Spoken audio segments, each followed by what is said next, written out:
Hello friends, मैं हूं आशीष। आप सभी का स्वागत करता हूं हमारे अपने यूट्यूब चैनल स्टूडेंट चॉइस पे। सो फ्रेंड्स, हम अभी देख रहे हैं हिस्ट्री और आज मैं आपके लिए लेके आया हूं पार्ट 3। ठीक है, जिसमें हम देखेंगे महाजनपद काल। हमने देखा था पार्ट 1 में हमारा जो जैन धर्म है, महावीर स्वामी के बारे में हमने जाना था।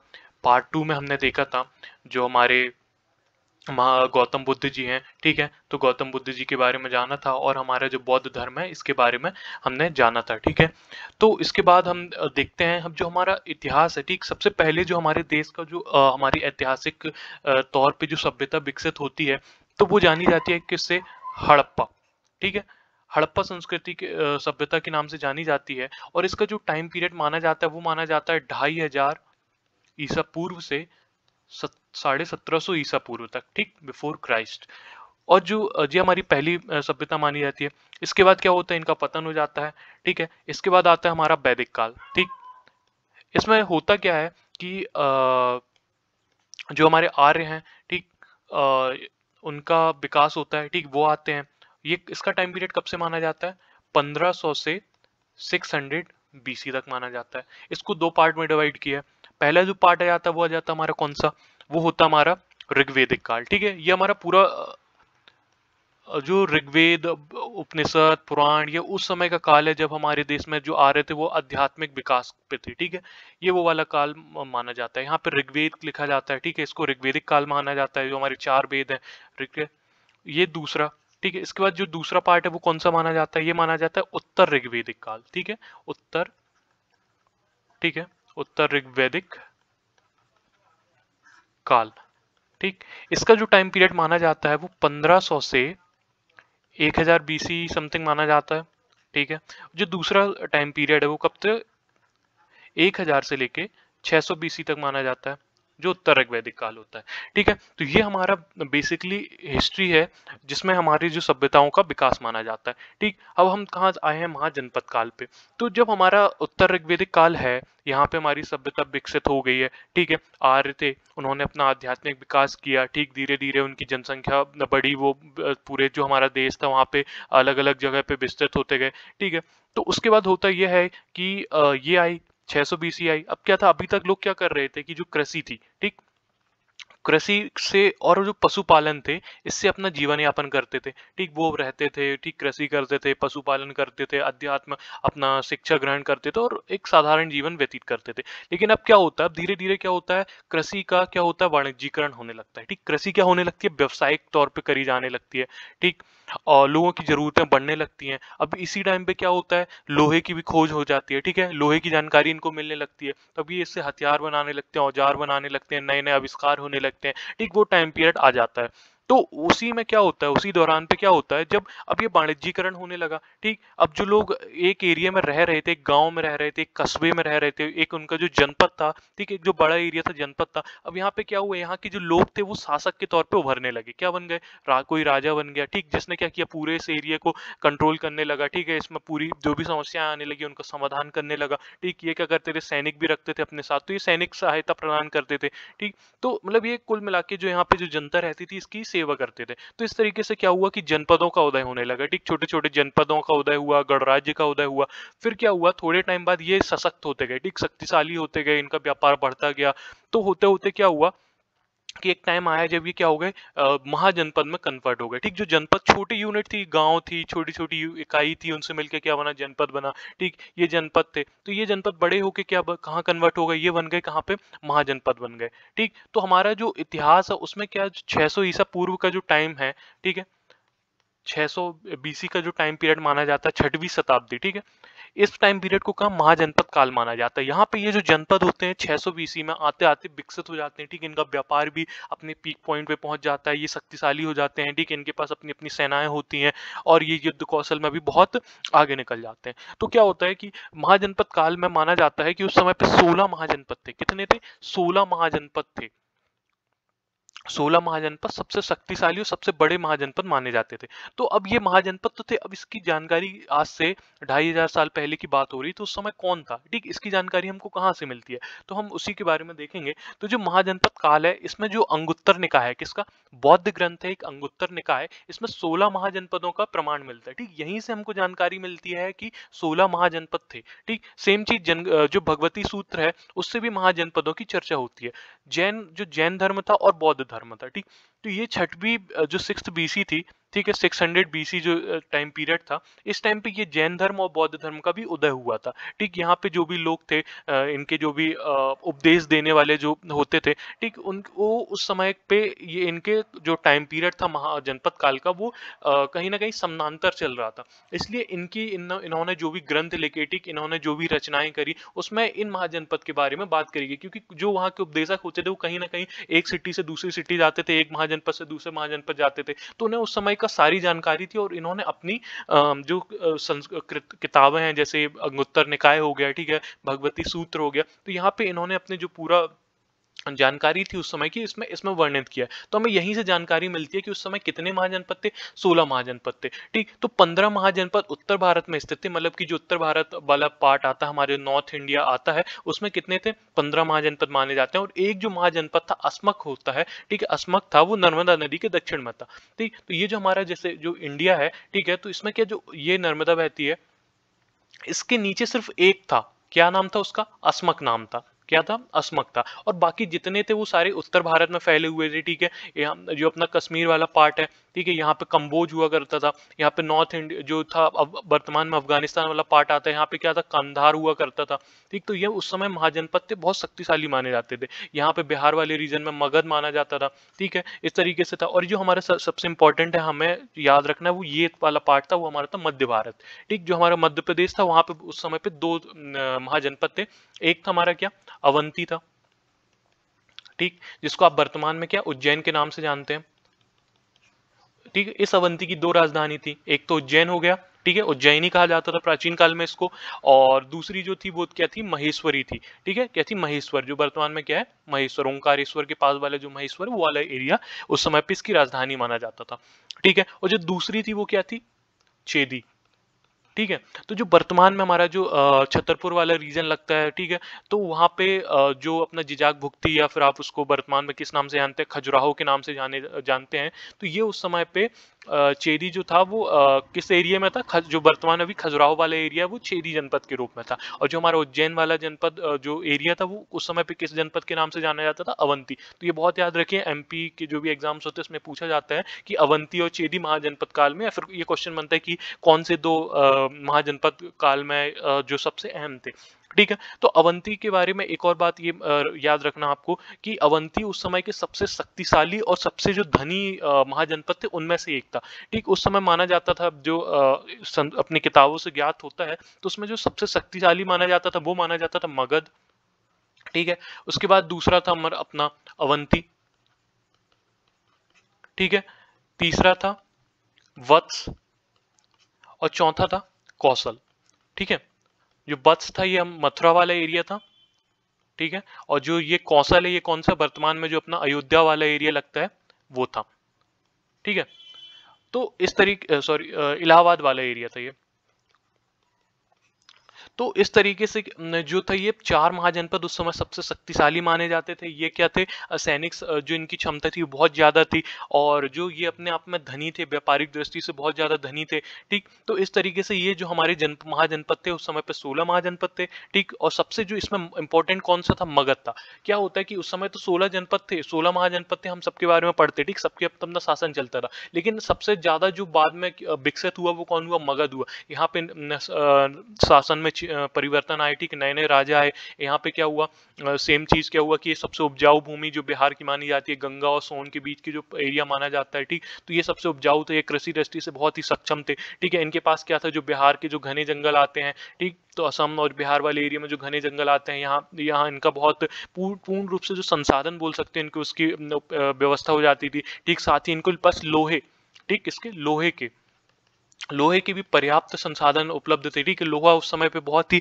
कीमती धातु माना जाता था, क्योंकि इस लोहे की सहायता से इन्होंने शस्त्र निर्माण किया। ठीक, वनों से ये क्या करते थे, इमरती लकड़ी प्राप्त करते थे। ठीक, हाथी प्राप्त करते थे। हाथी युद्धों में सबसे पहले माना जाता है कि मगध ने ही हाथी का जो उपयोग है सबसे पहले युद्धों में किया।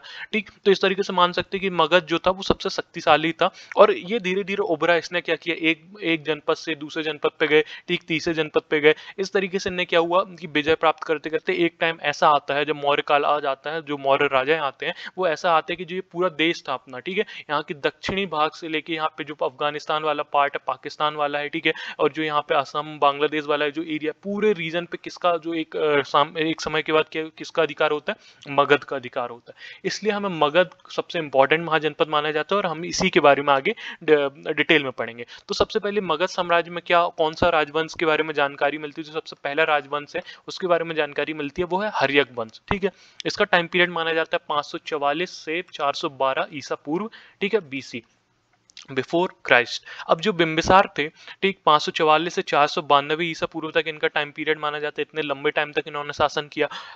हर्यक वंश का जो प्रथम शासक था कौन था, बिंबिसार था। ये याद रखिए, क्योंकि पेपर में ऐसा आपको ऑप्शन दे दिया जाएगा कि इनमें से कौन हर्यक वंश का राजा था, बिंबिसार, या फिर ये भी पूछा जाता है कि बिंबिसार किस वंश का राजा था। तो ठीक, तो इसको आप अच्छे से याद रखिए, किस वंश का राजा था, तो वो हर्यक वंश का राजा था। इस तरीके के क्वेश्चन बनते हैं, बहुत इजी क्वेश्चन बनेंगे, और मैं बिल्कुल आपके लिए फैक्ट टू फैक्ट बातें करूंगा आपको यहाँ पे। जो आपको पीपीटी में दिखाई दे रहा है, सारी चीजें बहुत ही इंपॉर्टेंट है, तो बहुत ही शॉर्ट लेके आया हूँ, बहुत ही कम चीजें हैं, तो आप बिल्कुल एक एक पॉइंट को अच्छे से दिमाग में रखिए, बहुत ही ईजी वे में आपको समझा देता हूँ। ठीक है, तो हर्यक वंश का प्रथम शासक था कौन, बिंबिसार था। अवंती, हमने पढ़ा ना कि उस समय पे अवंती बहुत एक शक्तिशाली था, तो उसका राजा कौन था, चंड प्रद्योत था। इनका एक कोई कहानी मिलती है इतिहास में पढ़ने के लिए, तो ये ये बहुत इंपॉर्टेंट है। अब हम अभी इसको डिटेल में नहीं जानेंगे, बस आपके लिए जानना जरूरी है कि चंड जो प्रद्योत था वो कहाँ का राजा था, अवंती का राजा था। और इसे एक चीज और ये मिलेगी कि ये टाइम पीरियड देख के आपको थोड़ा सा समझ में आएगा, ये टाइम पीरियड किसका माना जाता है, महावीर स्वामी इसी टाइम पीरियड पे थे। ठीक है, जो महावीर स्वामी थे वो इसी टाइम पीरियड में थे। तो ये दोनों राजा किसके समकालीन थे, महावीर स्वामी के। ऐसा भी क्वेश्चन बहुत बार पूछा गया एग्जाम में कि जो चंड प्रद्योत है या बिंबिसार है, ये किसके समकालीन थे। ठीक है, तो ये महावीर स्वामी, ऑप्शन में दिया होगा महावीर स्वामी। ठीक, तो इस तरीके से थोड़ा सा याद रखिए, ये हो गया। इसके बाद मगध की जो पहली राजधानी है वो क्या है, राजगीर थी। ठीक है, ऐसा माना जाता है कि पहली राजधानी ग्रीवरस थी, इसके बाद क्या बनाई गई, राजगीर बनाई गई। तो दोनों को थोड़ा दिमाग में रखिए, ये नहीं पूछा जाएगा कौन पहली थी, बट दोनों राजगीर और गिरिव्रत दोनों किसकी राजधानी थी, ये जरूर पूछा जा सकता है। तो ये दोनों किसकी राजधानी थी, ये थी मगध साम्राज्य की राजधानी थी। ठीक है, इसके बाद क्या होता है, बिंबिसार हो गया। बिंबिसार की जो हत्या है वो कौन कर देता है, उसका पुत्र अजातशत्रु कर देता है, और क्या बन जाता है, शासक बन जाता है। ठीक है, इसको किस नाम से भी जाना जाता है, इसको कोणिक नाम से भी जाना जाता है। ठीक है, इसके बाद कौन आता है, उदयन आता है। उदयन अजातशत्रु का पुत्र होता है, ये अपने पिता की हत्या करके ये भी राजा बनता है, ये भी अपने पिता की हत्या करता है, ये भी अपने पिता की हत्या करता है। इसलिए जो हर्यक वंश है इसको क्या बोला जाता है, इसको पितृहंता वंश भी कहा जाता है। ठीक है, इसको याद रखना। और ये उदयन है, इसी ने क्या किया है, पाटलिपुत्र, जो पाटलिपुत्र, बाद में अभी बहुत बार इसका नाम आपको देखने को मिलेगा, पाटलिपुत्री, मगध की जो वास्तविक राजधानी बाद में बनती है चल के। तो ये पाटलिपुत्र का जो स्थापना, इस जो शहर बसाता है, ये कौन बसाता है, उदयन बसाता है। ठीक है, तो ये उदयन कहाँ, और ये पाटलिपुत्र है कहाँ, ये बेसिकली कहाँ रहता है, गंगा। ठीक है, ये ऊपर नॉर्थ साइड से आती है गंगा, और ये जो नीचे से जाती है, जो सोन नदी यहाँ पे आके मिलती है, तो सोन नदी दोनों की संगम जो वाला एरिया है, यहाँ पे क्या है, पाटलिपुत्र है।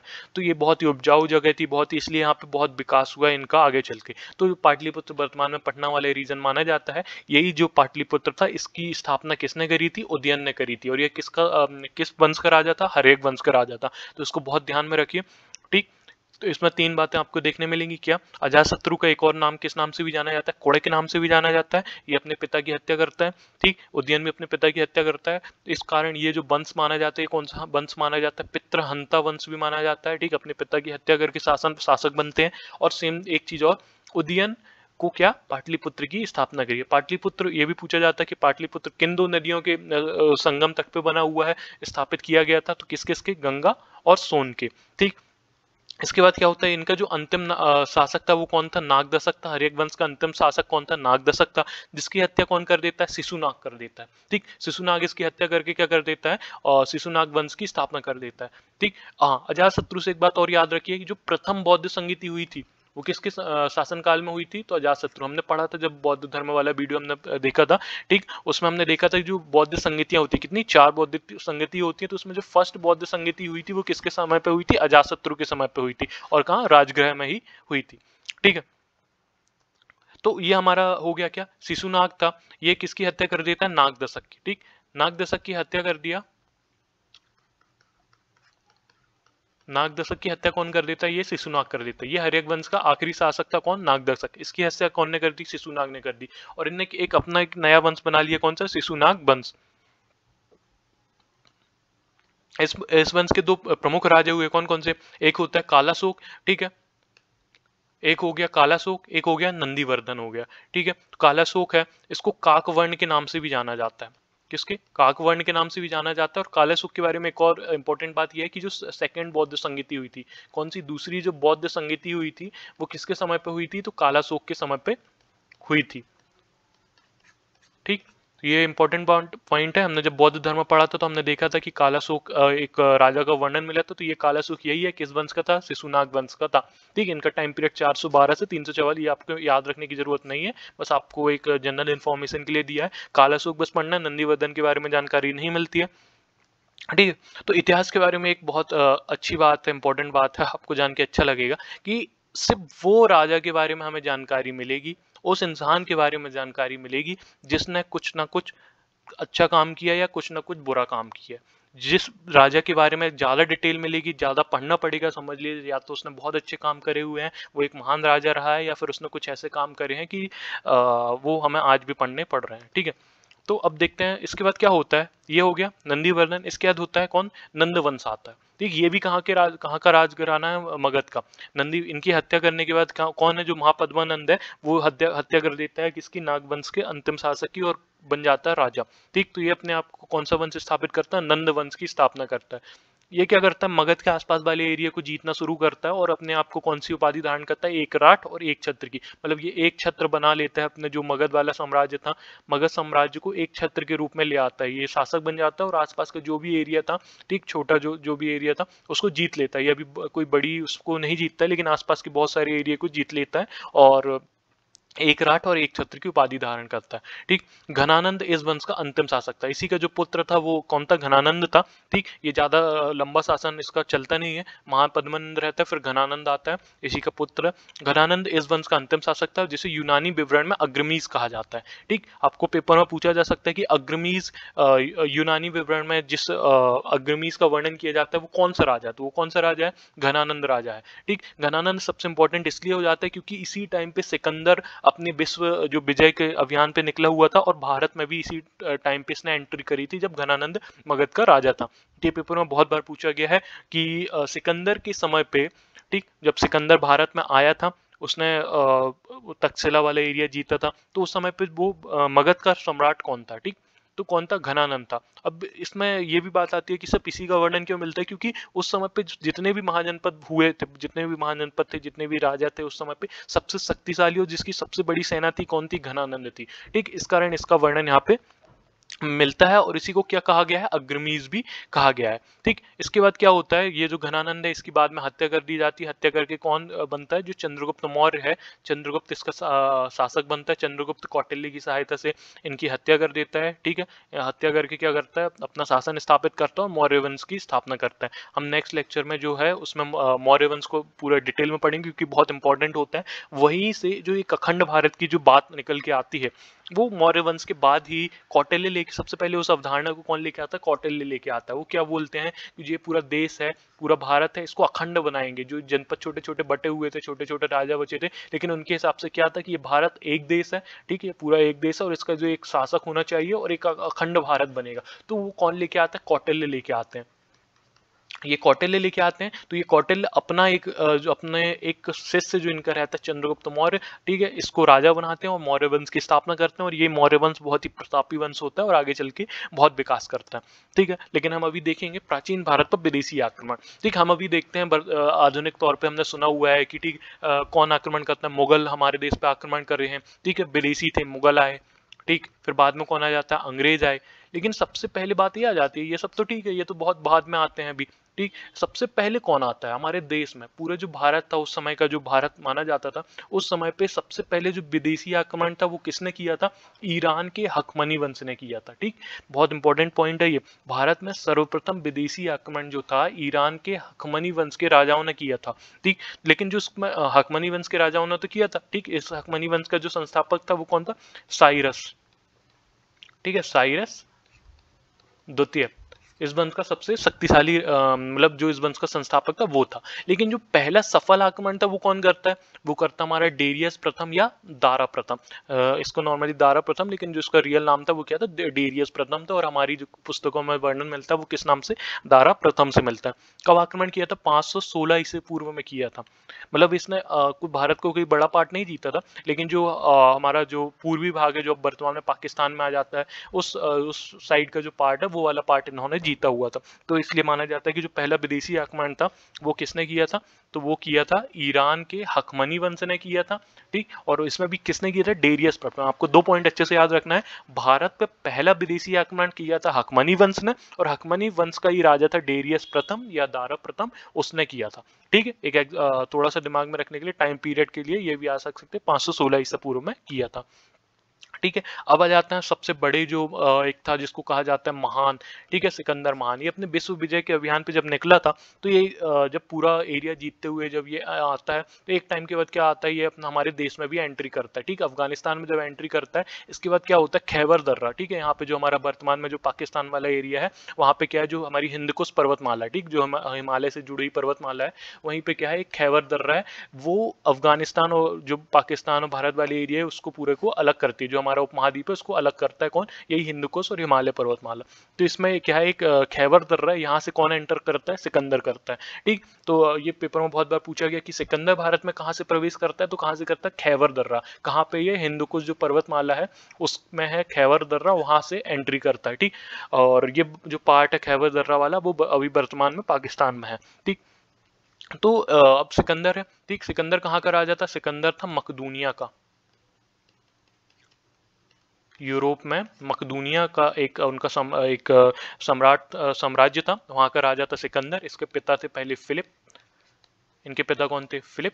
और इन्हीं का जो बेटा था सिकंदर, अलेक्जेंडर बोलते थे इसको, ठीक। जब ये 20 साल का था, इसके पिता की मृत्यु हो जाती है। उसके बाद ये शासक बनता है सिकंदर। और फिर इनके जो गुरु थे अरस्तु थे, महान दार्शनिक माना जाता है। बहुत किताबों में बहुत ज्यादा इनका वर्णन मिलेगा आपको देखने के लिए। कहीं ना कहीं इनके जो थॉट्स होते हैं वो आपको नॉर्मल डेज में भी देखने मिलेंगे। अरस्तु ये उस समय के महान दार्शनिक माने जाते थे, और वर्तमान में भी इनके दार्शनिक जो भी विचार दिए गए, इनको बहुत सारे लोग फॉलो करते हैं। तो अरस्तु इनका गुरु था, ठीक। इसी ने इनको बोला था, इन्हीं ने इनको एक पूरा दर्शन दिया था कि आप एक विश्व विजय पे निकलो, आप एक विश्व विजयी राजा बनो, आप पूरे विश्व की सम्राट बन सकते हो। ये जो बात कही थी इनके गुरु ने करी थी, ठीक। तो अरस्तु का शिष्य कौन था? सिकंदर था। पेपर में बहुत बार पूछा भी गया है कि सिकंदर के गुरु का नाम क्या है, ठीक, या अरस्तु के शिष्य का नाम क्या है, इस तरीके से।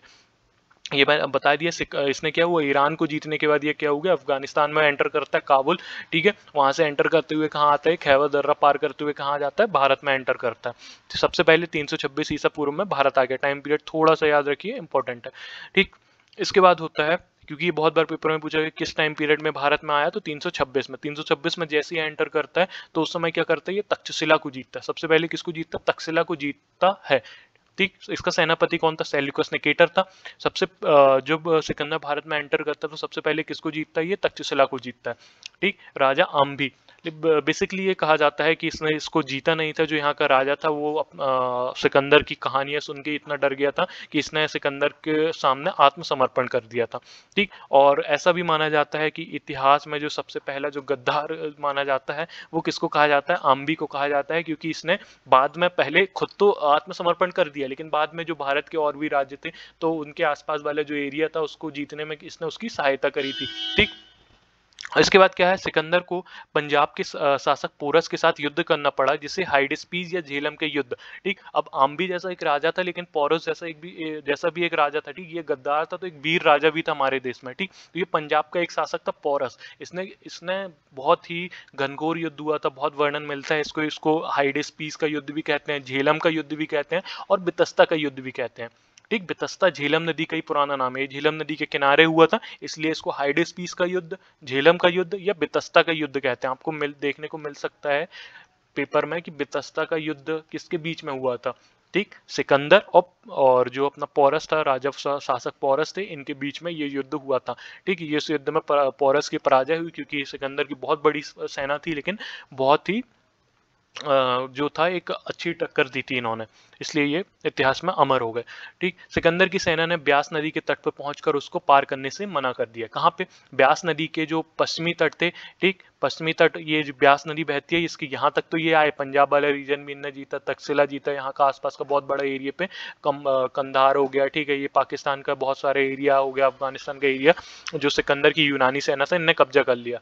लेकिन यहाँ पे कहाँ आ गए? ये ब्यास नदी पे आ गए। ठीक, ब्यास नदी के पश्चिमी तट पे आए और यहाँ पे आके इनके सैनिकों ने हार मान ली कि अब ये नहीं लड़ पाएंगे। बहुत सारे इसके पीछे फैक्टर्स माने जाते हैं, जैसे ये भी माना जाता है कि जो मगध था, ठीक है, इनकी बहुत बड़ी सेना थी और इनकी जो सैनिक थे लगातार कई सालों से युद्ध कर रहे थे, बहुत बड़े एरिया से आए थे, ये कहाँ यूरोप से होते हुए पूरा ईरान, इराक, अफगानिस्तान, पाकिस्तान होते हुए भारत में आए थे, तो बहुत बड़ा एरिया इन्होंने कब्जा कर लिया था। ठीक, 325 ईसा पूर्व में भारत से लौटा।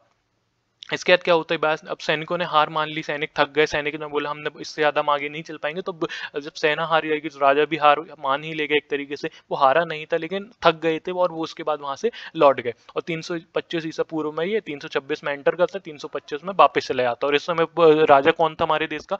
ठीक, जो मगध का सबसे शक्तिशाली राजा था वो कौन था? तो हमारे घनानंद थे।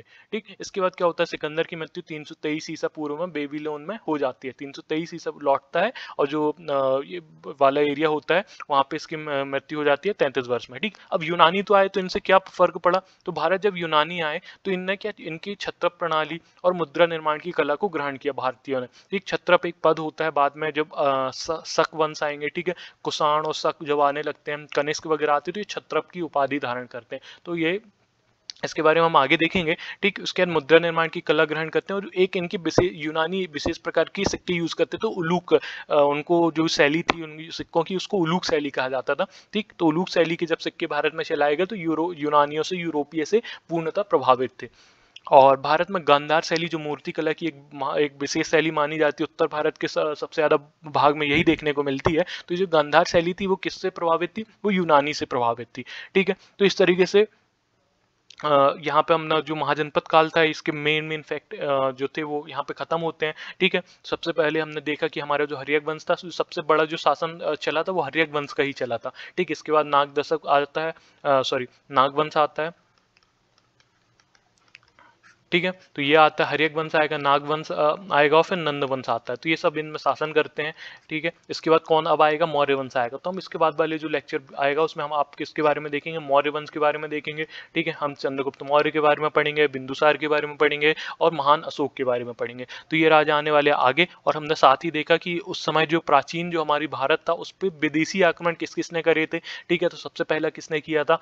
हकमनी राजाओं ने किया था, हकमनी वंश के राजा ने किया था।